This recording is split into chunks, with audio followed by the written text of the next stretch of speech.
Welcome to the Naked Truth Report with your host, truth warrior and mythbuster Kathleen Wells. The place where we distinguish fact from fiction, where data is used to drive points home, and where Kathleen takes the position that Democrats and black politicians have destroyed black America. Welcome to the Naked Truth Report. Now, your host, Kathleen Wells. Welcome, Truth Warriors and Mythbusters. It's me, your host, Kathleen Wells, and this is the Naked Truth Report. And I'm so excited because I have an in-studio VIP guest. You know, I've been having my in-studio VIP guests with me as, in-studio with me as guests, right? These are the folks that bought the VIP tickets for the pre-panel discussion of after the Dinesh D'Souza movie, Death of a Nation. You guys remember that, right?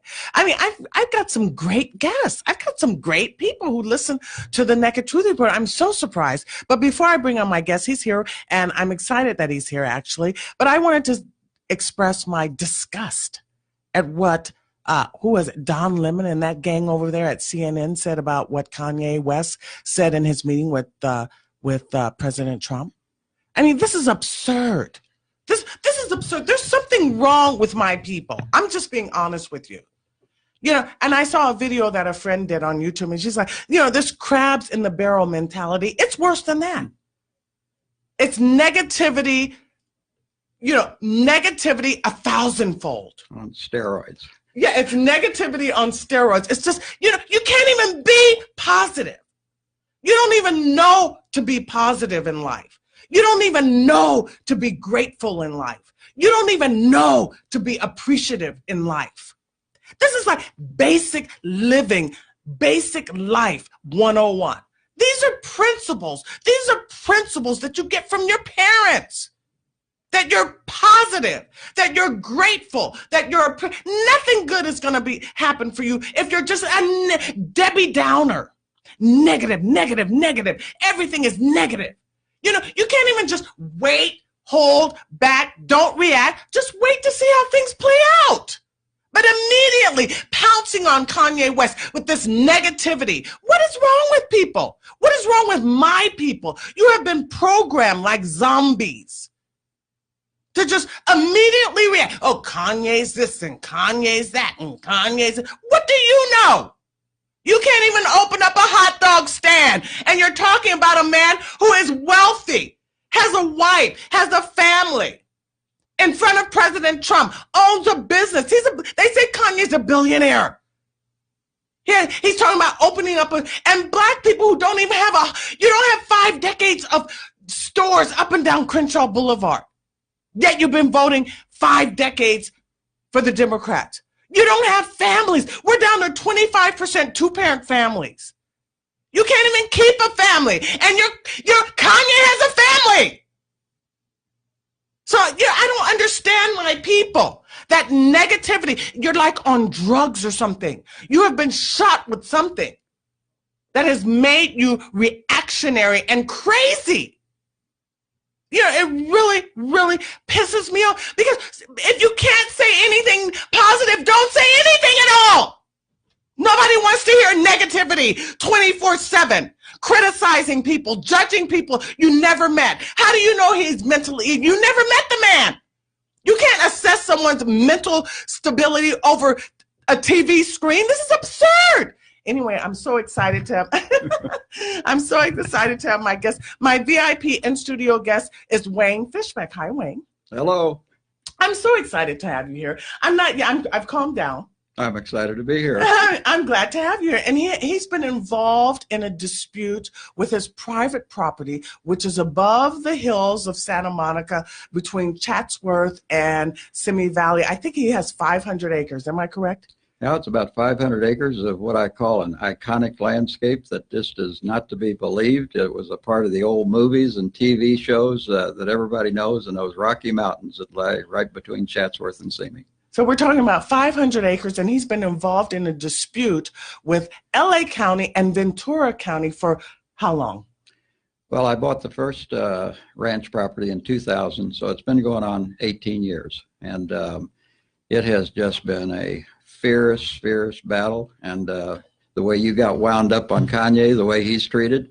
And I would also mention Justice Kavanaugh You know, it's just people take out after you, basically demonize you, call you names and what you're doing, and it absolutely has nothing to do with what I've done with my property. We were talking before the show, and you mentioned that they call it an illegal dump, you know? Right, right. Well, it didn't start with that. It started trying to get me on zoning violations and getting me on grading violations, and none of that stuck. So because I'm right next to the Santa Susana Field Laboratory, I think this is what might have stimulated the idea. They've been doing a cleanup where they did the rocket testing for, that's the Santa Susana Field Lab, that's oftentimes known as Rocketdyne. Mm-hmm. So they've been doing a cleanup there for 30 years. Mind you, that's 3 times as long as what it took us to get to the moon, okay? Mm-hmm. The cleanup. Mm-hmm. So that's contamination there. So they decided, oh, let's call him an illegal dump, because I was bringing in nothing but soil and concrete Mm-hmm. to stabilize what was a lot of storm damage back in 2005. I think it was the biggest storms we had ever had in the country. And so I have been following nothing but conservation practices that come out of the United States Department of Agriculture, comes from the Clean Water Act, comes from the Resource Conservation and Recovery Act, which is the recycling of material. So all of these conservation practices that I've been doing, the government sits there and just says, oh, it's an illegal dump, okay? And it's just crazy. So let's back up. Let's back up a little bit. Why did you initially purchase the property, and what was your intention? What did you intend to do with the property? Well, I grew up on a farm, so I was there on a farm for about 12 years growing up, and then my dad took a job in Washington, D.C., and so I've never seen the farm since, as far as actually living on a farm. But it was in my blood, and I decided after taking sort of early retirement from active practice, I still do a lot of international consulting, but decided that wife and I would build the dream home. And because you're an architect. And I'm an architect, an urban planner, yeah. and environmental consultant, and have worked 22 different states, 5 different continents around the world, and so I've had a pretty successful career. And we just decided that we wanted to build a home in these mountains, and found the property. But it has just been an absolute nightmare, and it's really destroyed my family. Just totally destroyed, taken everything that we've owned. We're almost homeless ourselves at this point. And in fact, but I'm still standing. You have a judgment against you for $22 million from Ventura County. Yes, and I wish it was only $22 million, but with interest, it's now $30 million, and they want me to remove all of this good material that we've recycled and made good, beautiful terraced land, roads and the such, and so that's another $5 million. So it's up to something like $35 million. We've got what's called a California Public Records Act request. It's the same as the Federal Freedom of Information Act. So we've got questions out there. I'm speculating that this fine that they gave me is probably more than all the fines that they've ever given anybody that's been involved in recycling, landfills, you name it, in the entire state for the 30 or 40 years that the California Integrated Waste Management Act has been, there in all these years. It's just ridiculous. Yeah, and so the county is calling it, or Los Angeles County or Ventura County is calling it an illegal dumping, because you're taking debris and having it transferred into the property to level the land. Is that correct? Yes, and I use the term terracing. Terracing is not any new, nothing that I'm doing is anything new. In fact, it's quite ancient. The terracing of land has been going on for something like about 3,000 years, I think they trace it back to. And it's taking land that's pretty much just unusable, and it's taking areas where you can terrace, where you have ravines that are just eroded, highly eroded ravines, and you fill those ravines and terrace them. And it's quite different from the typical developments that you see, where they literally cut down the mountains to cut and fill and balance all of this material.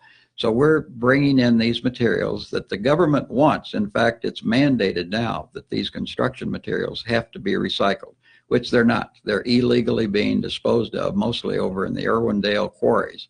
And this has been going on for decades. And this is typical government. They want to maintain the status quo. So they want to keep things the way they are, even though the laws have changed. So Irwindale has been designated from Cal EPA. They came out with what was called this EnviroScreen, EnviroScreen did this study that studies the entire state, every zip code. It goes by zip code in the state. Irwindale was found to be the dirtiest place, what they call pollution burden, had the greatest pollution burden of any place in the entire state. Now, you believe in this? And a big, big contributor are all these quarries that all of these trucks come in from all over the county, lots of them from San Bernardino, Riverside County, and dump all of these natural resources that could be put to use the way I'm doing and just dump them in the quarry in this one place. And because it's all concentrated in one place, it makes it the dirtiest place in the state. Are you believing this? And the politicians all know it. They all know what's going on. And yet they're calling your thing, what you're saying, even though you're recycling the materials as opposed to having it as an illegal dump. Is that correct? That's correct. Being an architect, and I'm not a licensed engineer, but architects are responsible for engineering. So they have to know structural engineering, they have to know civil engineering, we have to know all of the engineering that goes in a building project. So I was a pioneer of what's called green building practices. In fact, the building code, the state building code today has what's called Cal Green. And so this mandate, you have to recycle and reuse these materials. And other than metal, you know, concrete, asphalt, and soil, the kind of materials that we're recycling, they're everywhere else in the country. They're probably the most highly reused and recycled materials there are. Okay, there's specifications. All these specifications have been codified in the statutes, in the state statutes. And government knows all of this. They all know this, you know, but they create what are called fake violations. Okay, and these fake violations are terribly, terribly difficult to fight because of what we were saying prior to the show. And it kind of got into this Justice Kavanaugh thing where somebody says, well, forget about being innocent before guilty. Well, guess what? There's a whole bunch of laws in the United States where you are guilty and you have to prove that you're innocent. Even lawyers, a lot of lawyers I talk to, they don't seem to understand this. When they're not laws, they're like rules and regulations, would you say? No, they're like laws. Misdemeanors or statutes or misdemeanors or crimes. You have infractions, which are like traffic tickets. You have misdemeanors that can get you jail time up to a year, and then you have felonies. Okay, so they don't do this with felonies, but the misdemeanors, which can get you jail, or the kind of fines that I'm dealing with and that sort of thing, they basically say that you are guilty before, and you have to prove your innocence. In other words, you're violating something and you have to fix it, or you owe this fine. Well, you have to prove that you were right. Okay. So in other words, you weren't innocent. Right. You have to prove that you were right. Now it works two different ways. If you're cited and all these code violations, generally this is in the whole arena of code. So if you're a slum landlord, you're doing this or that with buildings, apartments, that sort of thing, you can get a code violation. So this is the class of, and I'm not saying that there aren't a lot of other misdemeanor type things, but this is what we're interested in here. These code violations, if they take it criminal, that's where they have what's called strict liability. And strict liability, it's black and white. You are guilty, and it's up to you to prove that you didn't make this code violation. You didn't create this code violation. Now, in the civil, it's more subtle. They have, and this is where Kavanaugh and the Chief Justice before him, they're both interested in what they call the administrative state. Okay, the administrative state is where before you can go to court, you're required in a civil case to exhaust your administrative remedies, okay? Your administrative remedies. So this is what's called the administrative state. Well, these are usually kangaroo courts with hearing officers, hearing panels that the government's got all set up with their hand-picked people to find you guilty, okay? Then when you go to court, you have this thing called deference to the government, okay? Now you tell me how many constitutional rights that we have whenever the judge is sitting there. Well, I just have to listen to the government. They made the laws. They enforce the laws. They must know better than you do what you're doing. You see what I mean? So it's the same as in the criminal. It's just a little more subtle, you know, where the judge has the discretion. He can listen to my experts, or he can listen to the government experts, okay? But if the judges are inclined to say, well, you know, I've heard both sides, but I have to defer to the government. I mean, they must be right. How could these other people be right. When it's the government that makes the laws, they enforce them every day, they have to be right. Well, they're not, believe me. So anyway, folks, listeners out there, I'm looking at actually this at Los Angeles Times, because I searched online and it did have a different title.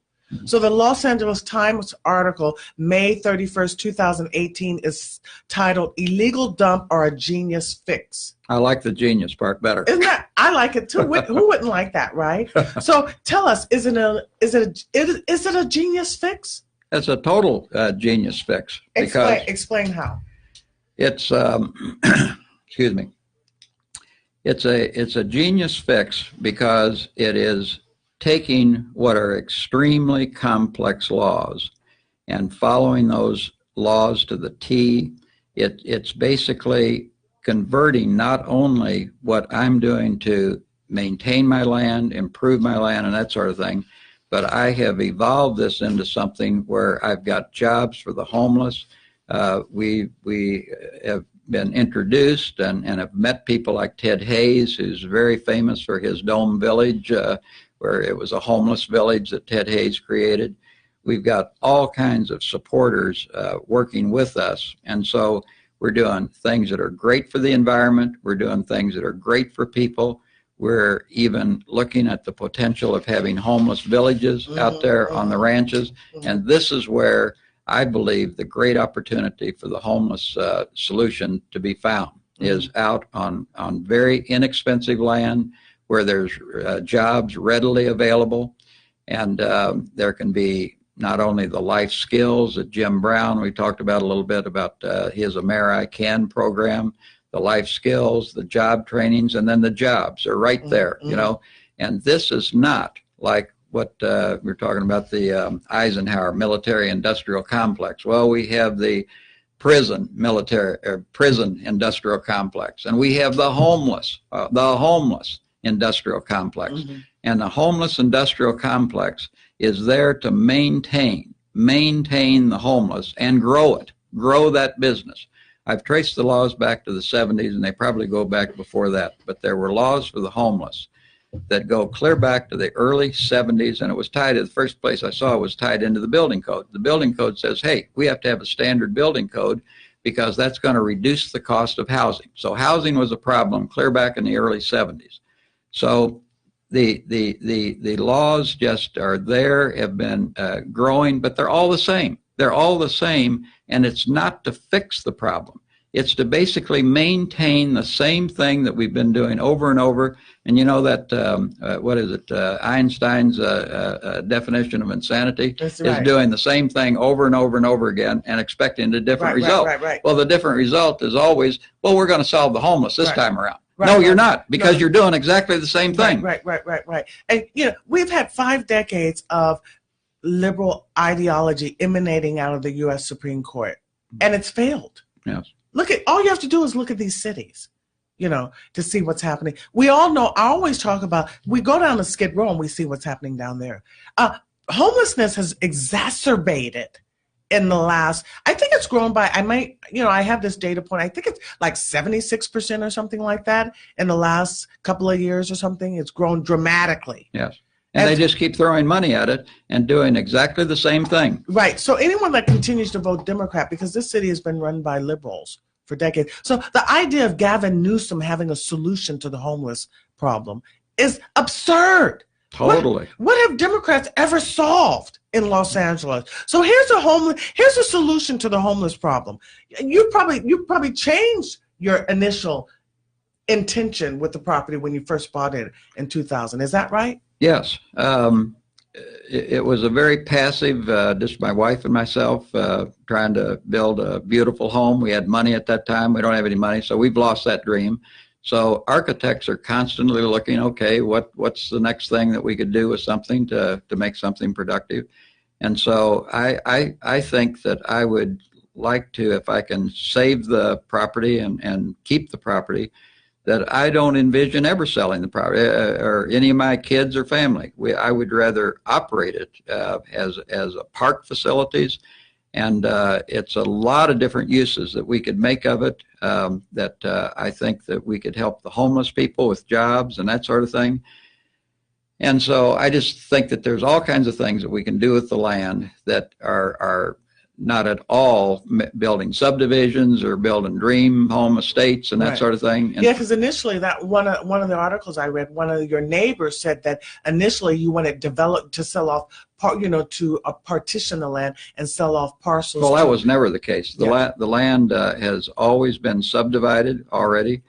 I had no interest in selling the land, but I knew it was a good investment. Whether it was my kids or my grandkids that might want to sell the land later on, who knows?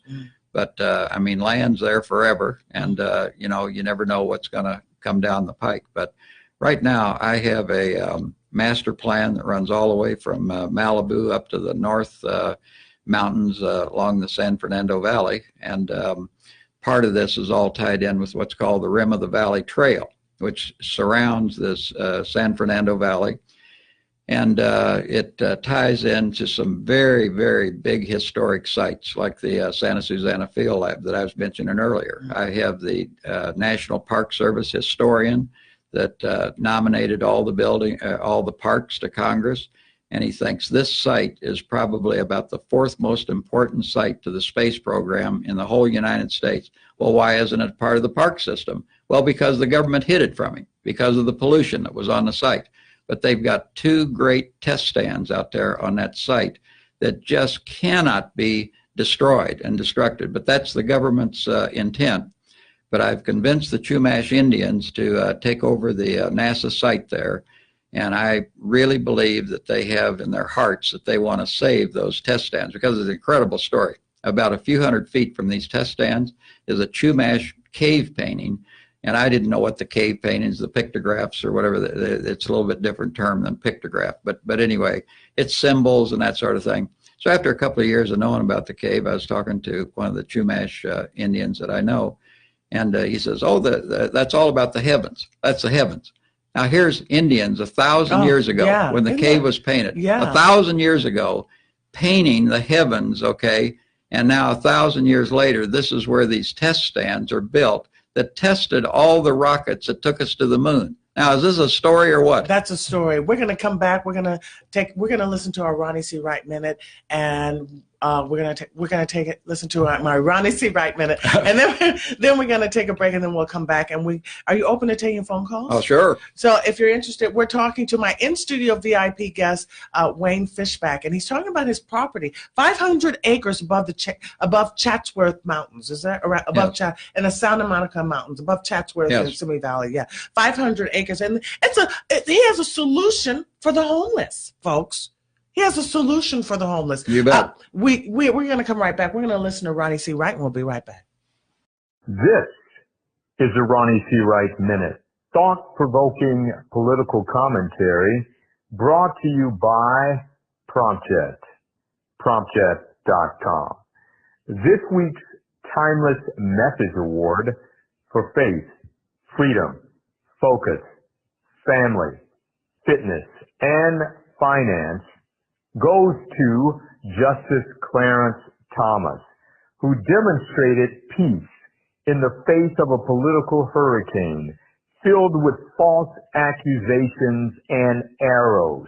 Let's explore his peace. Yes, P-E-A-C-E, power extending a calming energy to help America see itself and heal itself with justice. Our applause and our thanks goes to Justice Clarence Thomas. Thanks for this piece, Justice Thomas. Back to you, Kathleen.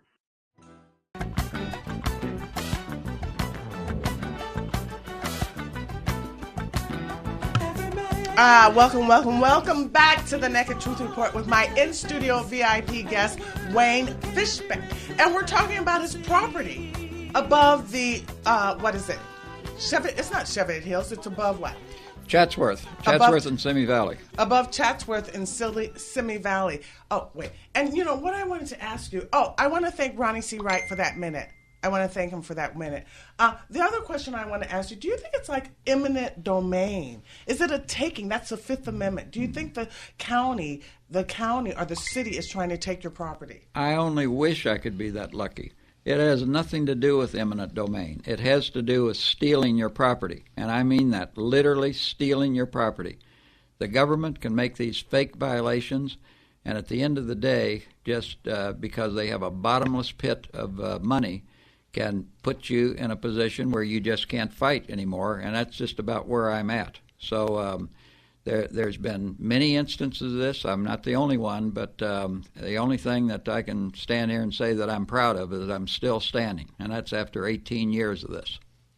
But it's nothing to do with eminent domain. Eminent domain, the argument is, am I getting a fair price for my land? I mean, some people can say, no, you're not going to build this highway. I'm going to leave my house here. Well, that's a completely different situation.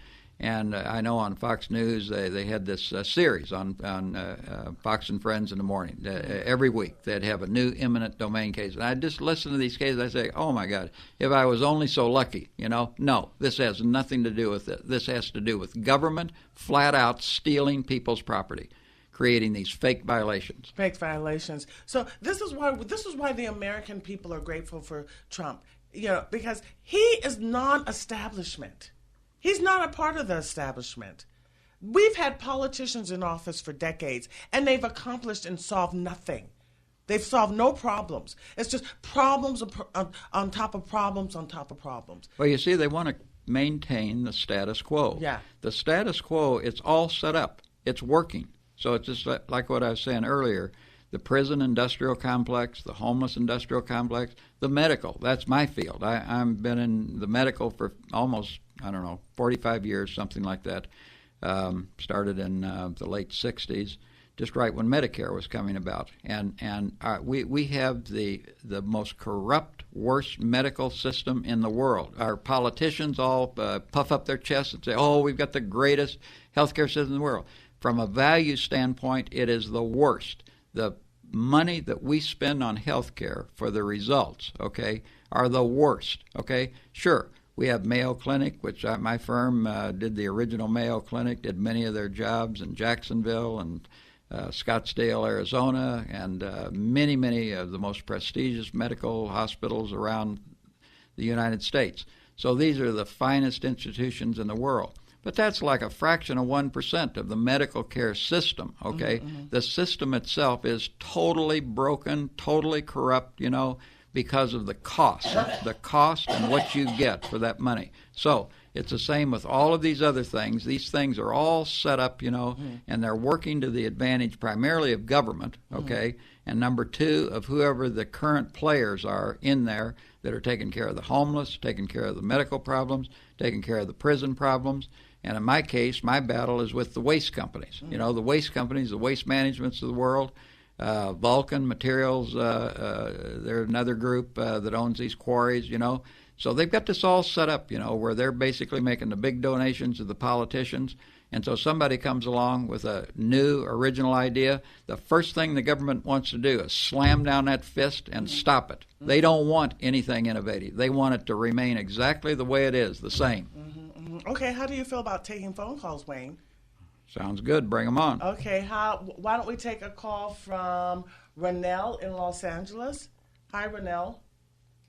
Hey, how you doing, Miss Hall? Yeah. Hey, I wanted to comment on the Kanye West incident. I'm a black male, and I wanted to offer your guest my prayers. He's a strong individual. I can feel his strength. And he said something about Jim Brown. I met Jim Brown. I was in the American program once upon a time when I was in San Quentin State Prison. And I like his philosophy. Anyway, I wanted to comment about the Kanye West thing. Yeah, yeah, because I think people have these psychological shackles around their mind and so entrenched with the subculture of the Democratic left in this state or in this country that for him to go outside the box and voice his opinion about other alternatives about our solution, they trying to politicize it and weaponize it like he's a fool. This man, as far as we concerned out here in the trenches, in this urban jungle, he done elevated himself as far as proving who he is as an entrepreneur, as a black man maintaining a family, you know, and for them, particularly this Lemon guy, you know, come on, if he was out here with us in this urban jungle, he'd be eaten alive, you know, and he's just out there ridiculing black people, just really trying to simulate into this great country, into this society, you know. And you said yourself, Miss, you know, I heard you a few times, Miss Howard, you said, you know, you was once a Democrat. Reagan was once a Democrat. I was once caught up, you know, into that whole narrative, but I had an epitome. And once you have that epitome and you come to a senses and you're not somnambulating like a zombie, you know, your convictions are firmer, you know, Lord work in mysterious ways. And it's a reason why once upon a time Kanye West called Bush a racist, but then he's not saying that now because he's seen the light. You know, he know the Democrats been using him as a useful idiot. Even Obama insulted him nationally, you know. But the brothers, he's a young brother and he's growing. And he got Jim Brown as a mentor. They ain't said nothing about Jim Brown. You know why? Because saying something about Jim Brown, it'll everybody in the community that know Jim Brown. Okay, Romel, do you have a question for our guest? Oh, I'm sorry. I'm sorry. That's okay. That's okay. All right. Yeah, I just wanted to let him know. I just hearing him talk and hearing the strength of his voice is inspiring to me. Well, I appreciate that very much, and I think that what we're all talking about here is this idea of the liberals selling this dependency business. There's this dependency, and I want to break that cycle where people like Kanye West are going out there and taking the initiative. And I've got a lot of people that I've been working with down on the south central side of Los Angeles. Yeah, and I tell you, there's all kinds of good workers down there that are just looking for the opportunity. Yeah, and hey, sir, and you too, Calvin. I want y'all to know, everybody out here in this urban jungle, we ain't all stuck on that Democratic plantation. A lot of us had that epitome a long time ago, and I just commemorate that I can listen to this program on the weekend on Sundays like I do religiously and learn a lot of stuff and what that man is talking about, and I can just envision this place. I know it's beautiful up there. Yeah, well, you know, get folks out. Get folks out on the street to not tell them don't vote Democrat. Definitely. Thank you, Romel, for calling in. Thank you. Yeah. Okay. So now let's take a call from George in Los Angeles. Hi, George. Hi, Wayne. You're up in the Santa Susana area, correct? That's right. Yes. Well, first I say I'll pray for you too, and I'd like to kind of apologize. You know, my father was a lifelong, North American aviation employee, and for a short time they put him out there at Rocketdyne, Canoga Park, and at Santa Susana when they developed the J5 Saturn rocket booster. Yes. You know, the most powerful rocket engine ever developed, 1.5 million pounds of thrust. Yes. And 5 of them what were used in the Apollo missions to send those men to the moon. And I have, I think I still have some of the pictures of this big giant chunk of concrete that they put up against the mountain, and they had the engine pushing against the mountain so that they could test its thrust. And the plume of vapor and, all of those products of combustion were just running right down the valley from the mountain. And so I can imagine that's a terrible thing to clean up. Well, it's quite a substantial cleanup, you're right. And they've been at it for 30 years, but there is history that remains there that if your dad was located up there, I would bet you that he would like to see those test stands preserved for history. He was only up there a couple of weeks. He mostly was at the Space Division in Downey, where they actually worked on the space vehicles, the space shuttle and the Apollo spacecraft. But one one of the things I was thinking about, I was wondering, are these state regulators that seem to be bedeviling you the most? Both state, where all of this comes from is a guy by the name of Joe Edmondson, who's the head of the Santa Monica Mountain Conservancy. And so his view is that there should be nothing done with any of the land, whether it's publicly owned or privately owned, doesn't matter. There should be absolutely nothing done with the land. Now, that's where eminent domain comes in. If the government really has reason that it wants to buy up all the property for whether it's a highway, a school, a hospital, you know the routine on eminent domain, they have a right to purchase it. But they do not have a right to make up stuff against people to prevent them from doing things on their land. Particularly, that is very true. And I was wondering, are the federal authorities falling in with this garbage? No. It's only state, driven by Joe Edmondson, who then has lobbyists in Sacramento that gets these various agencies, and in particular, this is what's called Cal Recycle. Now, they can't get the funds to pay enough money to put your land in the conservancy, and then it has really no real connection to that rib of land that runs from Griffith Park all the way through Topanga, Malibu, and out to Point Mugu. So this seems mighty strange that he'd get involved with you, but it's not surprising. Well, it's he wrote the statute that governs his operation when Jerry Brown was in his first terms of office back in I guess it goes back in the 80s. So his mom and dad were big timers in the Sierra Club. I think they were founders, worked as founders of the Sierra Club. Anyway, Brown picked Joe Edmondson to write the law, and then as I understand it, he said, "Well, Joe, you wrote the law. Why don't you run the thing?" So he's been running the thing since the early 80s, and it was shortly after and tied in very much to the National Park Service, the Santa Monica Mountain National Recreation Area. So what they don't buy, the state is out trying to buy that land. So he's grown from what used to be limited to the Santa Monica Mountains to literally all of the mountains that completely surround the LA basin, and I think eventually go all the way down into Orange County. Oh, my goodness. So, this is terrible. I was just thinking that possibly, there's the Alliance for Defending Freedom in Arizona, and they provide legal services for people that are having difficulty. And it seems this type of claim, since you have all of the knowledge and the expertise and all of the paperwork of how you have adhered to the minutia of the law, that this is a great time for a federal civil RICO suit that would name some of these state officials and produce the evidence and have them subjected to treble damages for their behavior in federal court.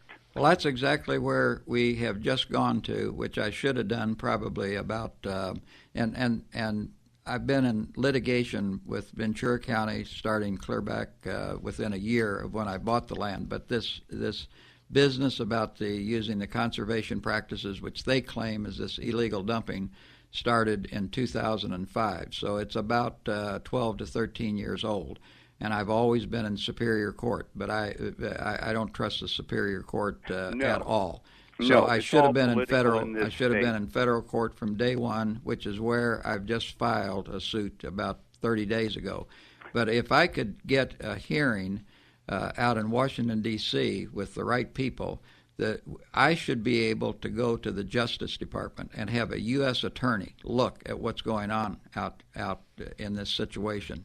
If you have all that documentation and you have good, solid attorneys to present that, and a judge who has the courage to do that, you would get a Department of Justice prosecutors even to assist you or even bring the action against, because the law says all it takes is two individuals conspiring to cause injury to a third individual that is not legal or otherwise proper. And this has been done under,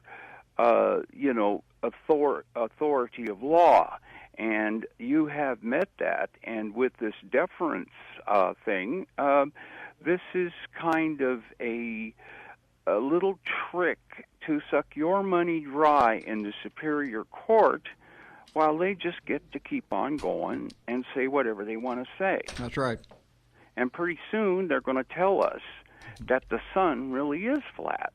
And the judge is going to say, oh, we have to defer to them. Oh. And so it's a losing battle. But the federal RICO action is made to take people who are acting in concert and misusing, their positions or actions that they do to hurt someone in a significant way. And your losses are so huge, and they have played these games with you. I don't know how all of them would like to be subject to treble damages of everything that you have lost and all the good things that you have produced and the value of them. And, it's going to go, it's going to come out of their wallets. Yeah. And well, one of the reasons for being on this show is you've heard of the court of public opinion. That's right. And I've had plenty of people tell me that I got a lot better chances of getting this thing settled in the court of public opinion as opposed to a court. So I'm working every angle that I can, but thanks very much for your comments here. They're very encouraging. Okay, yes, thank you. And thank you for your great work out there and doing something for the homeless that gives them some hope. Well, it's a crisis, isn't it? It's a crisis. Yes. Thank you, George, for calling into the Naked Truth Report. Okay, we only have 2 more minutes. David from Orange County, you think you can get your question in 2 minutes? Yes, I do. Okay. I certainly sympathize, sir, with your situation, and you wouldn't be on this show unless you had great credibility. Now, what we have well, I don't know about that. No, I'm kidding. Now, what we have to understand is that, as we see on the federal level of immigration, this state, it is controlled by rogue people who are extreme leftists and interpret the law any way they want to. And so I would like everyone to keep that in mind and help this gentleman out and just realize what he's going through, and we can bring that law to focus the right way for your benefit. And I would like to let everybody know there's an initiative ballot that this county is pushing. It's crazy. They don't even have a plan to call it the Water Clean Act to clean up, to gather water from rainwater and clean it up, but they don't even have the storage for it. It's 2 cents per foot for what they call impenetrable surfaces on your property, whether it's commercial or your own house. It's craziness, and we need to look at that, and we need to reject it, everybody, because it's a crazy, it's plain out right. I think it's illegal because of Prop 13, but we got to reject that. They don't even have a plan. So this is craziness. And this is just another one where they come out with these, like Proposition 1 and Proposition 68 were the latest ones, billions and billions and billions of dollars, and the voters just basically this sounds good, Yeah, I think it's W, isn't it? This one's W, isn't it? Is that what it is? I think so. Okay. Yeah, we need to reject it. Okay, David, thank you for calling into the Naked Truth Report. I'm Kathleen Wells, your host of the Naked Truth Report. My guests, my in-studio VIP guests, you guys, the in-studio VIP guests are the folks who went to the pre-screening of the Dinesh D'Souza film, Death of a Nation. They bought VIP tickets, and then they listened to our panel discussion. So you guys know that I want to take that tour on the road, and truth needs funding too, right? So I'm asking folks to make a donation. Actually, you can go to my website, thenakedtruthreport.com, and make a donation, because we got to get that tour going. You remember the tour with Brandon Tatum, with Turning Point USA, and whoever else was there, Amazing Lucas, David Harris, and Adrian Norman. So please make a donation at thenakedtruthreport.com for the tour so we can take it on the road. We got to change things, folks. Thank you, Wayne, for being my guest. Great to be here. I love having you, and it's an interesting subject. I'm interested in it, and we're going to be back next week with something real fantastic. So I'll see you next week. Thanks again.